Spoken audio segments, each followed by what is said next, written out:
Hey, what's up, everybody? BDF44 coming at you with another video. All right. So, yeah, did normal stuff. Cut down some of my walking. I didn't walk to the Target from Hollywood and Highland. I decided to go straight to the Target and then walk back to like Hollywood and Vine with the heavy backpack. So, cut a little of the walking in half because I actually didn't have a destination. That's the only reason why I did.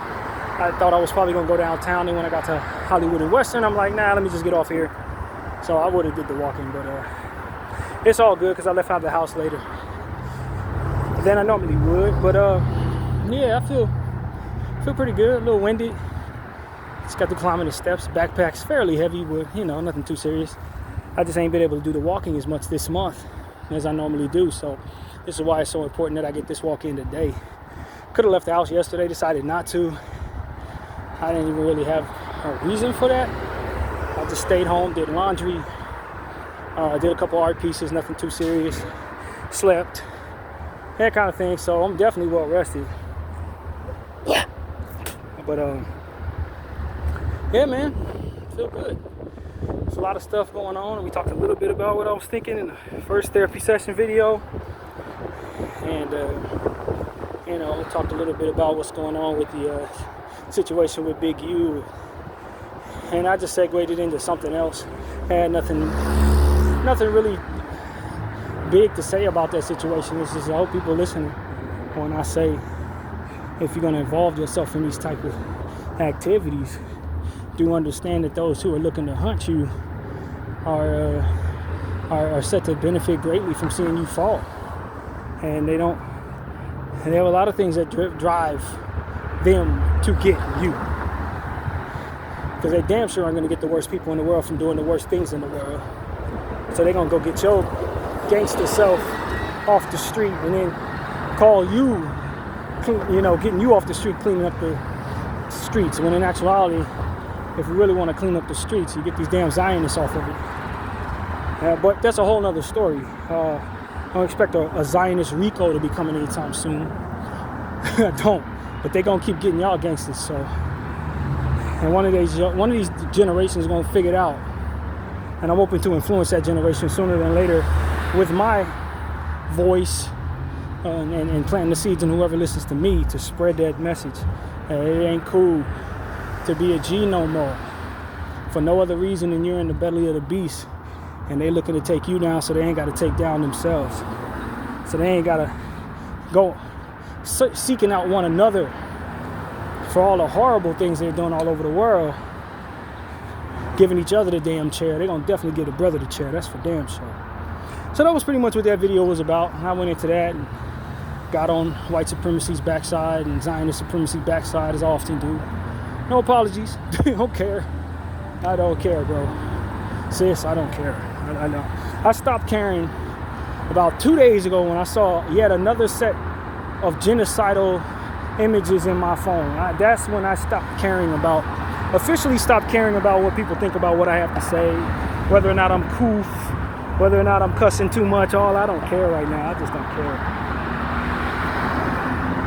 And I said a long prayer this morning about the Lord putting an end to just the enrichment of Zionist supremacy in every damn thing that we have. I was looking up and saw that the CEO of Baskin Robbins, one of the ice cream dealers, that's what I call it. But they fired their CEO because he was supporting Palestine. And you get into who fired him and what they own, and you start finding out they own stuff that I use every day, Axe spray. Like, if I want to boycott these bastards, I gotta practically strip myself naked and starve to death as an American, because that's what they own. But then as I was praying about it, the Lord was like, well, you gotta look at it like this. You're standing in the belly of a successful colonial project. They were able to effectively do everything they needed to do to cleanse the land of all the people of color that they couldn't overwork for free. Then they brought themselves people of color who they could work for free and get their rocks off on and all that. Held them for 400 years in slavery while they built this place up. So you got to understand it like this. They got in early. on the big explosion. They were able to be the early investors in the biggest well in the world, which is America. So it's like, if you're an early investor on anything wildly successful, you're going to be wildly successful. Think about Steve Ballmer getting in early on Microsoft and Apple. He's wildly wealthier than most human beings. He's what, $200 billion up or something like that? So you got to look at it like this. They were able to get in early on the founding of America. And America was ultimately able to get in early on a lot of different things that have been wildly successful. So it's like, those who control everything were able to get in early on the most lucrative things the world has ever seen. So yes, they own every damn thing. Why wouldn't they? They got all the money in the world. And so when you pray on it like that, and that's what comes to your mind, you're like, okay, that makes sense. It's not that we can remove them from anything. It's that they are everything. And this is why your government is fine with letting their chosen people kill children. But here's the conundrum. That they want to kill children. When you see babies with their legs blown off, and you get sophisticated people who've been in power for 25 years, generals that have worked their way up through the military system, sitting up here saying, there's nothing I can do, more or less. I need to play along because that's the wisest thing. Then it's just one of those situations where that's it. There's nothing you can do. And I told God as I was sitting there in the shower, I was saying, so you're trying to tell me that I got to sit here and adhere to these people blowing people's kids' legs off and targeting children because they own everything? And the Lord essentially said, well, that's kind of what you got going on in your world today. That is kind of what it is. You don't necessarily have to be fine with it, but you understand that the people who are close to the things that make this thing work understand that this is what they've found is the only way to keep what they have going. Is to allow these people who control everything to let them do what they want to do. Essentially, if you want to save the Palestinian children, you likely put at risk all the rest of the children. And my thinking is, well, if I have a cancerous leg, do I not need to cut it off? If it's gotten gangrene and it's starting to stink and it's gotten to a point where the only way for me to save my life from the infection is to cut off the leg, do I not cut off the leg? And what if I have both legs and an arm all covered with gangrene? To save my life, I got to cut off all three, right? And the Lord said, and more or less to me as I was praying on this, bingo. Like that's actually the solution. You guys got to allow yourselves to practically be sent back to the Stone Ages, more or less, in order to get that for which got in early on the most lucrative country in all the world out of its system. They are so deeply enriched in the fabric of America and Western civilization that in order to get them out of it, you will have to get rid of it entirely.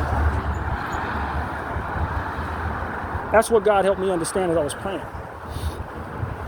You got to turn the lights off on all of this shit in order to effectively make it so that it isn't absolutely necessary to allow Zionists to kill children as they see fit, because they are the founding fathers of all colonial projects, descendants, and this is what they intend to do. So as long as they control all ownership, the only thing that you can effectively do to get them out of ownership is to stop respecting ownership entirely. Throw away all the deeds, rip up all the paperwork, do away with the idea that money matters, rip it up, and take the losses that come with that, which can be devastating, maybe even cost you more lives than what it is that ultimately you're watching die in Palestine. This is what I found the Lord was actually putting in my heart. That it is incumbent upon us to do away with everything, literally everything, that keeps us going in order for us to get the cancer out of our lives. that is white supremacy, Zionist supremacy. You got to stop honoring everything that ultimately makes it so that you need them, or that you adhere to what it is that they want. Because as long as you adhere to what they want by way of your honor system, which is ownership, currency exchange, and all these different things that make everybody's life what it is, you got to understand that they're in so deep in all of those things that trying to purge them out of it is impossible. So long as you're engaging in it, they're going to be at the top of all of it. The vanguards and the whales. It's like 3 or 4 whales. They're all Zionists. All of them. So what you understand is, in order to get them out of it, you got to stop honoring everything that makes them powerful. Not possible. Actually not possible. Unless we're willing to go back into the Stone Ages. Unless we're willing to go, like, literally hunt for our food. Like, you got to almost turn this thing off to that degree to get rid of all of that. That's exactly what came to me as I prayed about it. And you can't get rid of that. You can work around it to the best of your ability, but once you start chipping away at it, what you're going to find in the foundation of it is them. They're there too. You get down to the nitty gritty. Okay, we're holding people accountable. They own the government. They own the army. They own the war systems. They likely have the nuclear codes of most of these countries. Most of them. They own the government. They own it all. This is why wise people who have control over things that you cannot see are allowing them to kill kids and blow them up from limb and continue to pay in everything that they have. People are supposed to be considered wise and in the know and have access to secrets and understandings and this and that. Those people are letting them do this because it's the only way they can keep what they have going. You got to rip it all up. And you got to be fine with what it looks like when you do. You got to take the losses when you do. You got to cut the leg off and live without the leg so that the body can live. Otherwise, you die with the gangrene leg. But I don't have a leg now. I can't run anymore. You sure can't. You sure can't. This is what happens when you let it get this bad.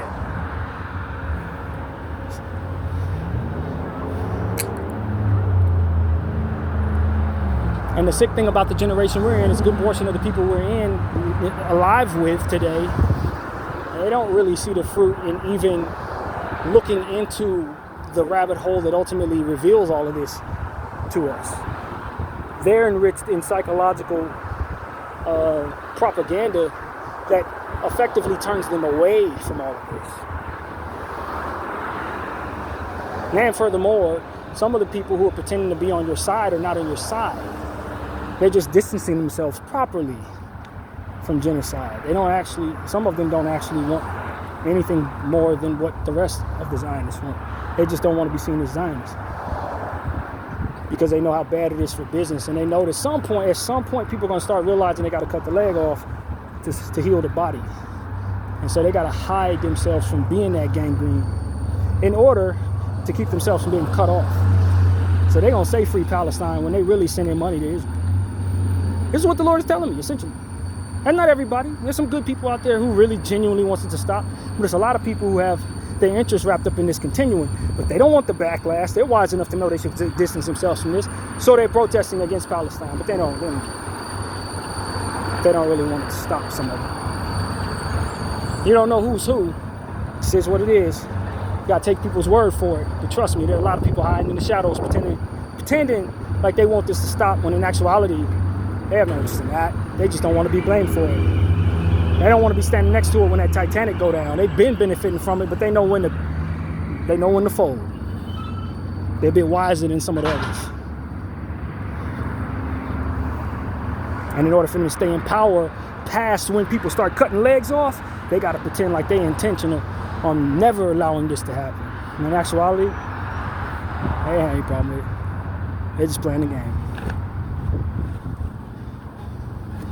And so the Lord was essentially saying, all you can do All I can do is plant the seed for what it is that he tells me. Plant the seed that this should not be something that we consider anymore. Plant the seed that how illogical it is to continue on this path, and that it does have an expiration date, despite those thinking it's so very ironclad. The reality is people are willing to cut off a foot or all four limbs to save the body. You just gotta make people understand that that's exactly what this is.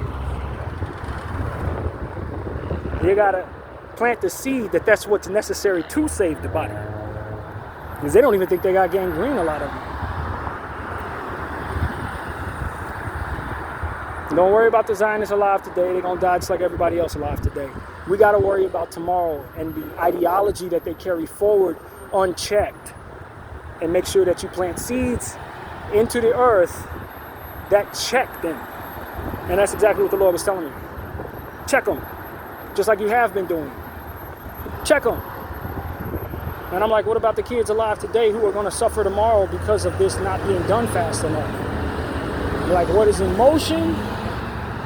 It's not within your control. Your prayer for their endurance of suffering and their success in these small battles against that for which is attacking them is probably the best thing you can do for these people. I'm like, I don't really like that. I don't accept that. I don't appreciate that. It's like, well, the truth of the matter is, there's not a whole lot you can do about it. And that's what God has more or less put in my heart. And it's bleak, it's awful, it doesn't sit well with my spirit. I don't like this. But part of finding solutions is first accepting what the problem is. Part of finding solution is understanding your limitations and knowing what you're up against. And if you're in denial about what you're up against, you're always going to strategize poorly in trying to find solutions for the problem itself. If you're in denial about how bad the problem is, you're likely going to avoid the solution along with the news of how bad something actually is. You got to know how bad it is, and then you can find solutions for the problem. You got to know how screwed you are before you can actually accept it. These people have carte blanche to do a lot of what it is that they're doing right now. And there are a lot of people who don't necessarily want to see this happen, but they believe that if they don't allow it to happen, even more of it will happen. And if we don't allow them to turn Gaza into rubble, they'll turn all of us into rubble. Then, of course, we're going to choose us over them because that's just how selfish we were raised to be. That's just how awful and evil, self-centered, self-absorbed the foundation of Western civilization ultimately is. It will sacrifice others and some of itself to keep itself not only alive, but comfortable. And given the fact that that's what's running this, that's what is reacting to the issue at hand, you're going to see more of that selfishness continue to drive them in the direction they're going.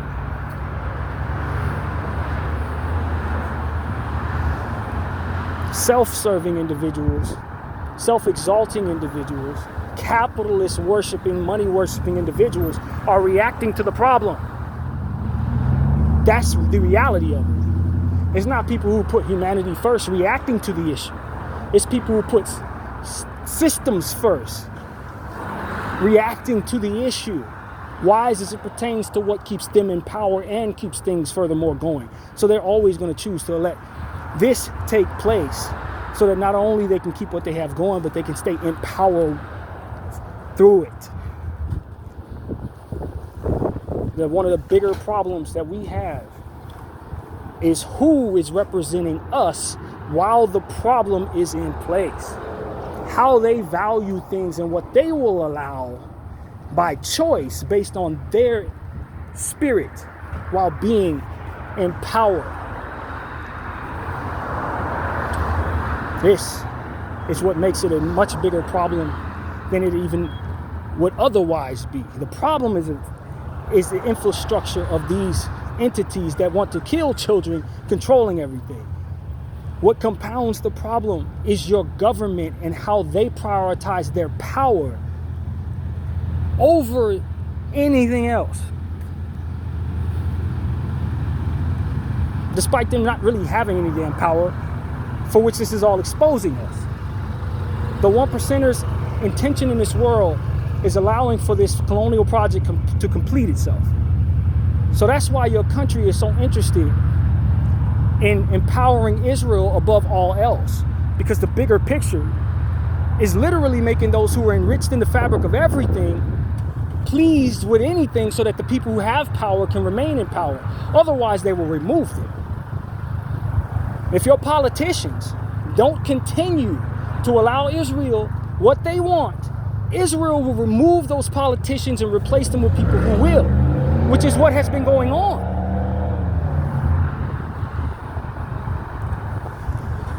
Your pawns of a government are in place to serve Israel. They're not here to serve America. They're not here to serve humanity.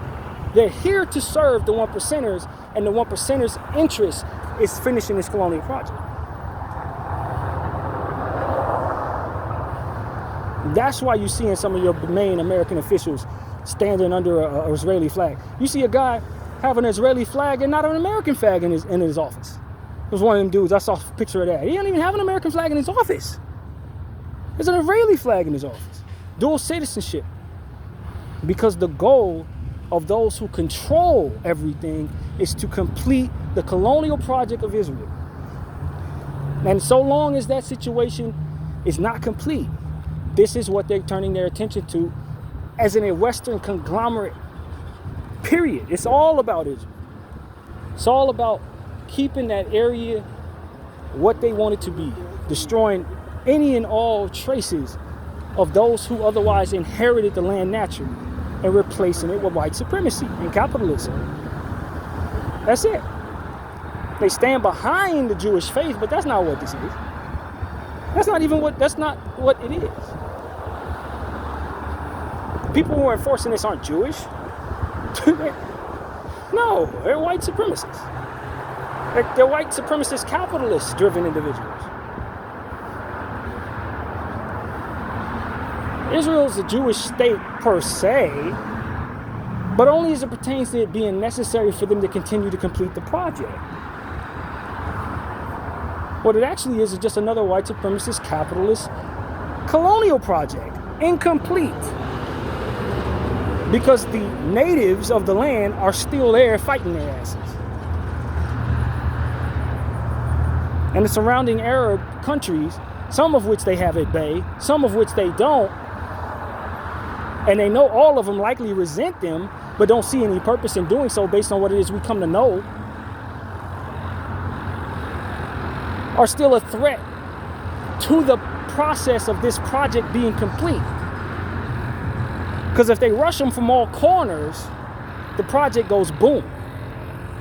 Now, likely with all they can control, they could blow up the whole Middle East. But they want to be effective in what they're trying to accomplish. They don't want to destroy the Middle East. They want to take over Israel.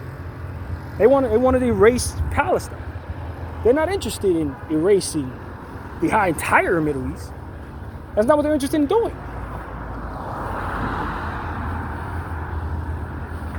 These people are essentially trying to complete their goal.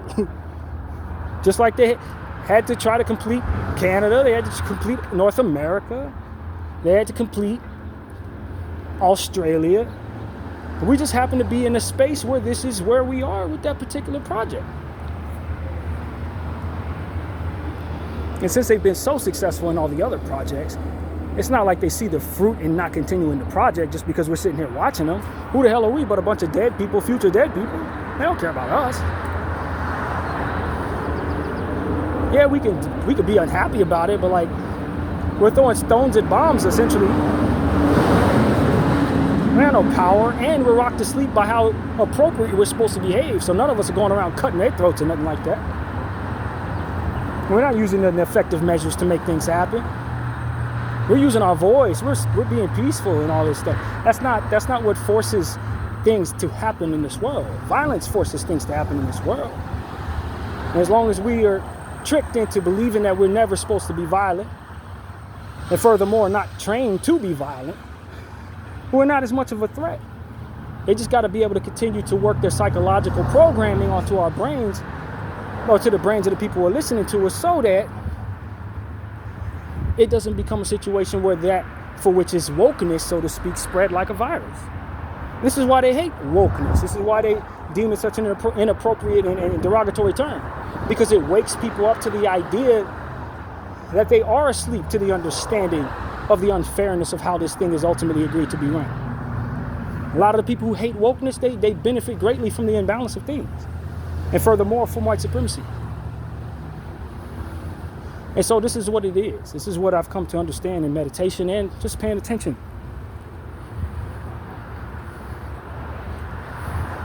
But as I tell you, God has told me all this. He also told me he's tired. He's really tired of this. And he's listening to people like myself. He's communicating his thoughts to people like myself.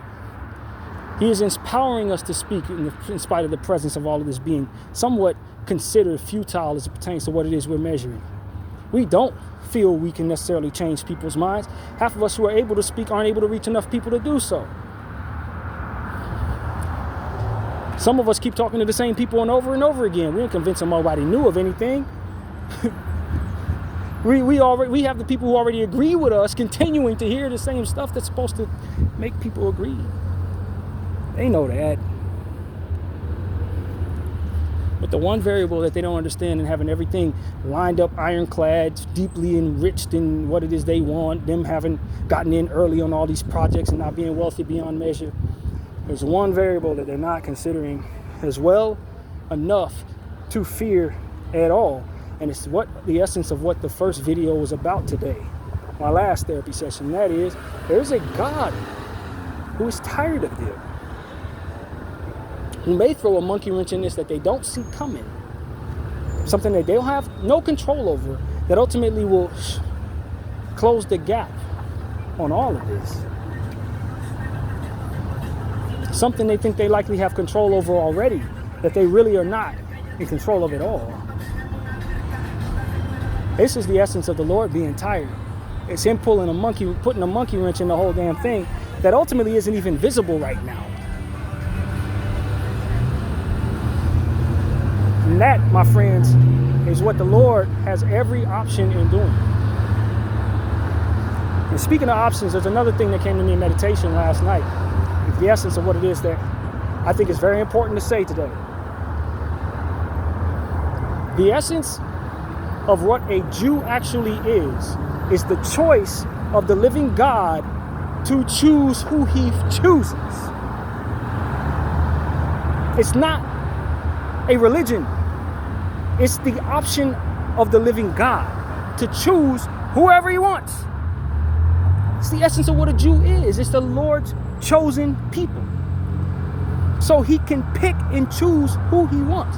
Now, if you live as a Jew based on the doctrine of religion, then it's absent of the understanding that this is a choice that can be changed at any moment. He can choose you right now. Say you're a chosen person, and guess what you are? A Jew, based on that understanding. It's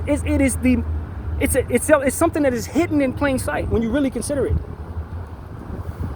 And the vastness and the understanding of a living God, you understand that his choice is what is the essence of what a Jew actually is. You know, I told you once that I had a dream several months ago, maybe about 6 or 7 months ago, maybe even longer. It might have been a whole year by now. And I told y'all the dream. And in the dream, it didn't feel like I was in a dream. It felt like I was traveling to a different dimension. It almost felt like the presence of the feeling of what happens when you look through your third eye, as I expressed to you guys, I've seen through twice. It's like a weird vibe that has a loud ping sound to it when you're in it. And what I'm telling you is, when I got there to wherever I was at, I looked over to the left of me or to the right of me after I got off some random elevator, saw a man with a guitar, and he essentially told me, you know who you are? You know what you are, right? And he told me, he said, you are a Jew. I was like, brother, I ain't no Jew. Unless that's like, and in the essence of that understanding is like, okay, black people are the chosen people. Maybe we are the Jews. Maybe we are like, you know what I mean? As the Israelites, the black Israelites like to tell us, we're the Jews. Like, we the real Jews, not them, not them. No. And yesterday, the clarity of what the Lord actually intends when he chooses who he wants at his own behest of his own free will, or the will of God, chooses a person, you are effectively a chosen one. It's not a religion. It never was. That's why some of the worst things were done, even in the biblical times, in the name of Judaism, because it wanted to pervert the will of God, just like every other demonic thing. So they turned it into a religion in biblical times and ran with that and called themselves the chosen people. But the choice was always God to pick and choose who he wanted to be the Jews at any given moment. You weren't inherently a Jew because you were a religious person and of a certain faith. You were a Jew because the Lord told you you were one. And you would know it because he would tell you you were one.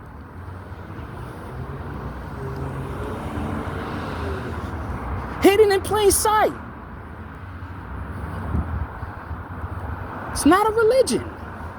Not even for my good Jewish friends, if according to what it is that I came upon in meditation is true. Jew means God chose you. You are a chosen person. And if you are that, he likely sent that message your way.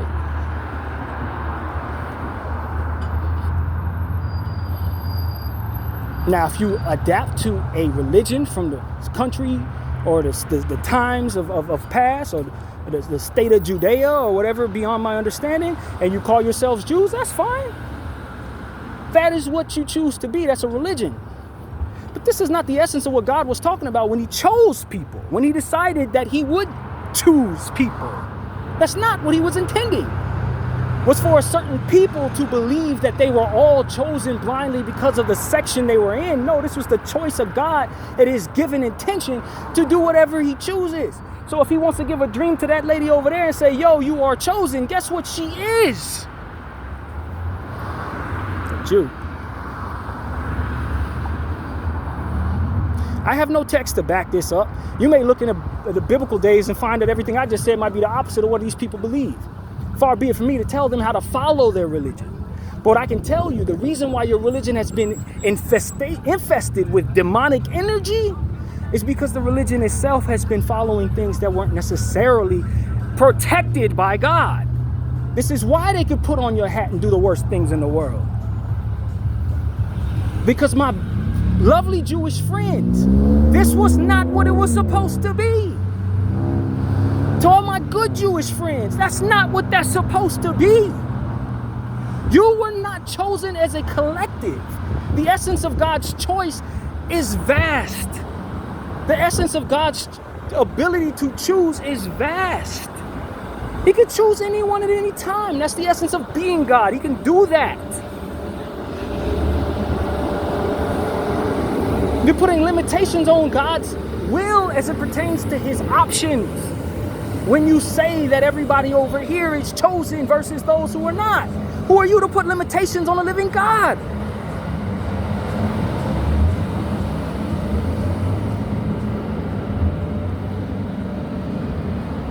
This is what he told me. This is what came to me no different than any other voice that told me to follow this, and then this came. Or to pray for your friend because she's looking to win battles against the bottle, only to find out that she's trying to follow her religious path by staying away from liquor later on. Like, this is the same voice that told me to trust him because everything was going to be fine when I got to this side of town, even though things did not look that way. That I could trust that I could put my belongings underneath the stairs and that they would be fine there. I was scared. I didn't know what was going to happen. The Lord told me it was going to be fine. He had my back. And the same voice that I trusted in circumstances that have already been proven, illustrated on this channel, is the same voice that essentially allowed for me to understand this. Am I to not trust it now? Am I supposed to turn to you and say, where's the text that proves what I said to be the case?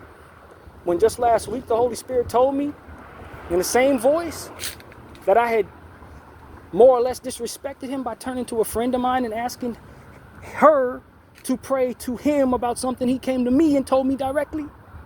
No. This is what the essence of what it is he was telling me not to do. The essence of what it is he told me not to do. You do not look for somebody else when I told you something directly. You trust that I chose you to tell you. You are the voice from which this truth is supposed to come. Not necessarily the voice that's supposed to question if what has come is actually true. Let others whose ears will hear your voice do that. That ain't supposed to come from the messenger. The messenger's not supposed to question the message. I'm telling y'all, I'm telling you, that a voice that has already proven himself to be accurate in so many different ways has told me that none of y'all are necessarily chosen. Now, if your religion is called Judaism and you want to call yourselves Jews, then that's just the essence of the name. No different than if I were going to call my son Jesus. Doesn't mean he's the son of God. He's Brandon's son, of whom I called Jesus. His name is Jesus in Spanish. His name is Jesus. Can he save me of anything? No, that particular person will not. He's not the essence of the living God's son. I just took his name and placed it there because I like the name. No different. To all my Jewish friends and enemies out there, no different. The living God has told me in his own way that some of you he may have chosen. And that throughout the essence of what it is that is in your lifetime, you have probably been told that directly. If you were chosen, you are likely a prophet who've been directly given that information in some way that is undeniable to your understanding of how you connect with the living God already. That's probably how he did it, if he told you you were chosen. And the essence of being chosen is what Jew means. Equivalent in the analogy that I'm using to the actual Jesus Christ, who died for our sins and rose from the dead in 3 days. Not some dude that I had, named Jesus, my son or something that I named Jesus. You understand what I'm saying to you? This is not going to be popular to a lot of y'all. But it's not my place to be popular right now. It's my place to tell you exactly what the Lord gave me to share. And then there's something else. The Lord told me that the person I had been praying for, the same one, he said she was a celestial being. And you look up the word celestial, it means a traveling like spirit, someone who can astral project. Maybe if they end up passing away, they end up ghosts and they can move from place to place, haunting stuff, celestial being. And he told me, he said, and more or less, in a voice I trust, at this point, no doubt about the trust, that there are certain things that you can say to make the spaces that you inhabit safer for a celestial being as it moves about. And you remember, I told y'all about that dream I had, about that person who would come into my room while I was living here maybe about a month and a half ago. You might remember this dream I told y'all about, where I felt like she had sat in my bed behind me and more or less was supposed to be coming in the room as an actual person to check on me to see if I had the money to pay for the room. And what ended up happening is she ended up coming in the room and not wanting to ultimately ask me for money at all, but just making sure I was fine and ultimately sitting there as if she was my lioness to me being a lion, so to speak. Y'all remember that? This is who the Lord was talking about in regards to the meditation that came my way last night. Same meditation, mind you. We're in the same meditative states. All this came to me very recently. He was telling me this person is a celestial being. And she can look through her third eye. And she can move about. She may not necessarily know how to do that. But this is what she can do. But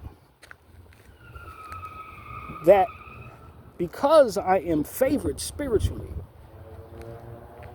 if I want her to be safe in the spaces I'm in, I would have to tell the Holy Spirit to more or less let her in. And that there are words and things that people use in the form of sorcery and different things that can make spaces difficult for celestial beings. And furthermore, the Holy Spirit can be welcomed in to dispel those spells and make spaces safe and comfortable for celestial beings. And that this was somebody the Lord wanted me to allow to be safe in the spaces I'm in. Just telling you what came my way. I'm telling y'all, this is what came my way. Like, she's celestial. She can move about. A lot of the light that I have in me, she too has in her. That's what the Lord's been telling me. And you essentially tell the Holy Spirit that you want her to be safe in the spaces. I don't remember exactly what the words were that came my way, but it was something specific to say, so that that for which protects me doesn't attack her when she moves about in the spirit to visit. I kid you not. This is relevant to say that there are things in the spiritual that a lot of our government officials, a lot of our people in power who believe themselves to be wise and are trying to protect against the worst of things to happen, you know, they'll let the Palestinian kids suffer so that whatever could go wrong for naught doesn't make it so that even more children suffer, and that there's, you know, they'll let Palestine to be under rubble so that they don't end up having Europe and America and the UK under rubble. You know what I'm saying? That type of wisdom, so to speak, that a lot of our government officials are engaging in when allowing the Zionists to move about the way they are, unchecked. The Lord was essentially telling me the understanding that these are the type of things that they know nothing about, or very little about, if any. And they are variables that would otherwise, if understood, help them make decisions that would not sacrifice those children. That if they were closer to God, like many former kings and queens may have been in successful spaces that didn't necessarily fall right away, that saw their empires through the duration of the time that the Lord wanted them to reign, that were much more spiritually inclined and understood these things a lot better than the people who are in control of our situations in life today. And if they had some spiritual understanding that some of these secrets are in their hearts, they wouldn't find themselves in positions to have such bleak outcomes that are so necessary to them as to allow things that they're seeing happen take place today. This is what came my way in the meditation, that they are spiritually bankrupt in some very important areas that would allow them not only the confidence but the know-how to have faith that certain things that they deem unwise should be done, that they don't have to worry about what it is that it looks like they're worried about, as to allow those to do horrible things so that even worse things don't take place. That those variables would be seen through a different lens if they were more spiritually knowledgeable. This is what God was telling me. That's why any of this is relevant to you. And that because they are so man-based, matter-based, number-based, power-based, what I can see is what I believe in based, because they don't have the first knowledge about certain things that have to do with the spirit, they're measuring things wrong and as a result playing into the hands of the enemy. So the only hope that they see based on what they're looking at is to let this happen. And that those of us who understand things spiritually know that we should not allow them, in all of their spiritual ignorance, to continue to control things in the way that otherwise allow people to suffer.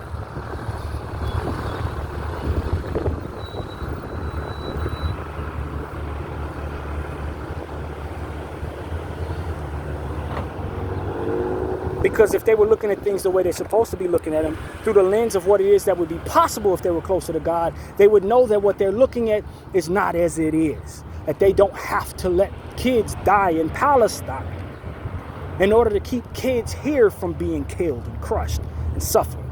That is not how that actually equates. Based on the numbers and the measures of what they're looking at and what's controlled and what's honored and what must be as accordance to the limitations of their understanding, this is what is wise. But if they understood the measures that the Lord has provided in the realms that are beyond their understanding, they would know that nothing that they have is actually standing firm for allowing this to happen. And they are likely wiser for doing things a different way.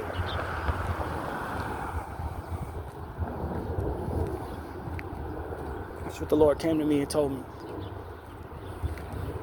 And my the girl I've been praying for is a celestial being. And my guardian angels likely will attack her if I don't more or less call them off.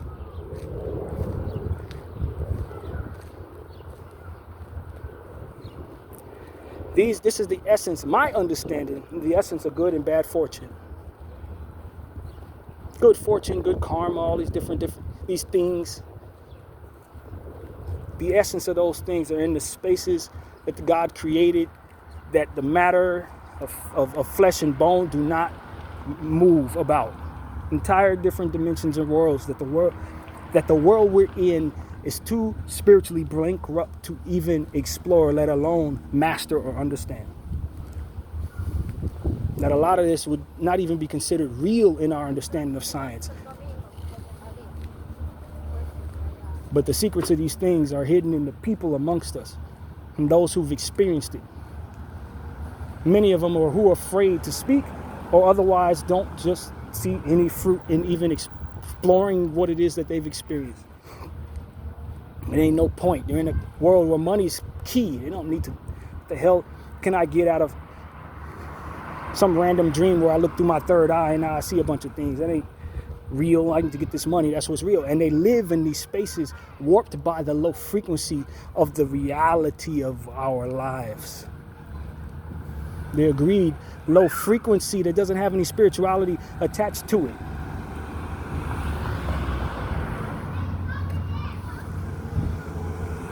And you want to know why some of this stuff is not in our religious text? For the same reason the Lord told me as I was speaking maybe about 7 or 6 days ago, that certain things he just omits. Like, Lord, why didn't you tell me the answer to this? Because it's not best that you know right now. If you understood this right now, then certain things would be looked at differently and you don't get to ultimately experience what it is the Lord intends with the vast knowledge that you otherwise would need. It's that you have less knowledge that ultimately makes all of what the Lord's intentions play out the way it should. This is why a lot of these things that I just said are not in religious texts, but in the text written about the times that are coming, for which will be understood and read later on. These things may be written in there as we continue to learn from here. May. I don't know. I don't know that. But what I'm saying is that's what makes sense to me when I speak to you. I don't know that. I'm not saying that there will be Bibles written and religious texts written about the times we're in and they're about everything after this. I don't know. But it stands to reason that this is how this works. For all I know, we're in the Third Testament right now. For all I know, we're living the Third Testament. We are the stories of the next leg of the Bible, for all I know. But what I'm telling you for certain is this. We do not, whether we can see the proof of this or not, we do not need to let fascism control our government to protect our sovereignty and our future. That's what I do know. We don't need to let Israel run amok, destroying children in the Middle East so that our country can continue to wave its flag as it stands. Unnecessary. Though many who call themselves intelligent, who have the history of controlling this country and ultimately keeping this country safe, quote unquote, for 60 and 70 years, will tell you the wisest way forward is to allow for this to take place. But what the Lord has helped me understand is they're not looking at things correctly. And what they are measuring is imbalanced. That they do not need to, in fact, inherently believe that these people are chosen, because they're not chosen.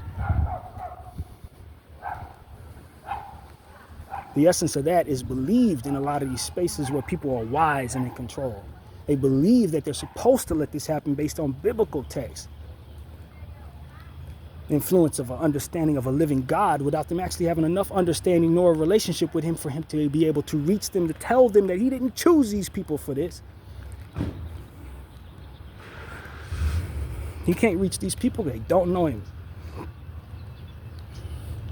So he can't tell them this. He put this in people he did know, people he has chosen. So they can say these things and plain sight, hidden in plain sight, like I am right now. Excuse me. I'm hidden in plain sight. I'm on a little known Laker channel. This is a therapy session of some random dude. They're not checking for me. This is where the secrets are hidden. The understanding of what it is that they're doing, it makes no sense at all. Not based on what the Lord is actually doing. Based on the Lord actually being in existence and this being spiritual warfare. You don't let evil hurt poor people to keep what you have standing. That's spiritually bankrupt. It will not stand based on the understanding that they deserve to fall. So as they deserve, what comes inevitably from deserving hits them all. The closer I get to God, the more he continues to utilize me in whatever way he chooses. It doesn't mean I'm chosen for something greater than that for which is. In front of you here, this may be my only purpose in life, to say these little videos. But this is an important cog in what the Lord is trying to do in putting forth the truth into the world somehow under the noses of these ever surveillancing, if that's a word, entities of devilishness. You gotta have people hidden in plain sight. You gotta choose people on the corners or the outskirts of these circumstances that ultimately we value so much, like fame and production and numbers and views. You gotta choose people like me who don't care about nothing like that to put the truth into the earth.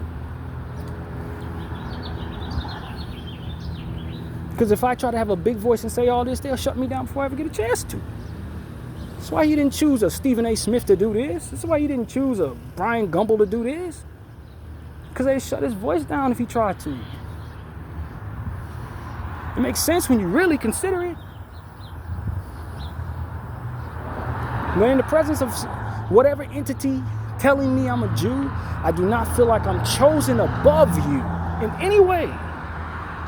Nor do I adapt to some ideology that makes it so that I feel like I inherit the earth inherently because the Lord has chosen me for something. For all I know, as I just said, he just chose me to say this and then that'll be it.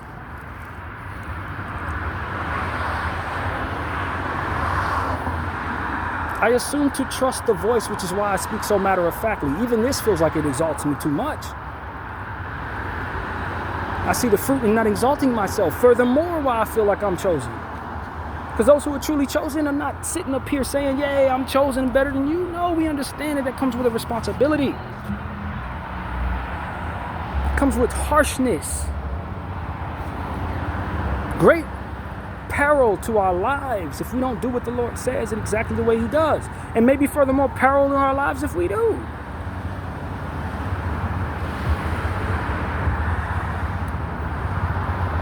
And so this is what I'm here to say, man. I never call myself a prophet. I just use my voice and trust the voice that comes to me telling me things that have already been proven. That's the point. When the voice has reinforced itself to be true in my head over and over again, showing forth matters of things that ultimately have yet to come.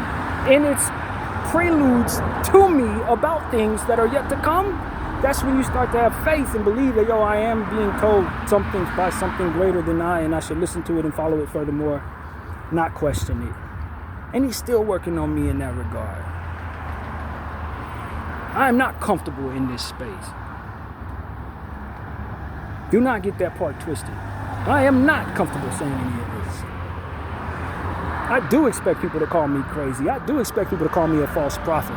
I do expect people to say that I'm a liar. I do expect people to say that I'm mistaken.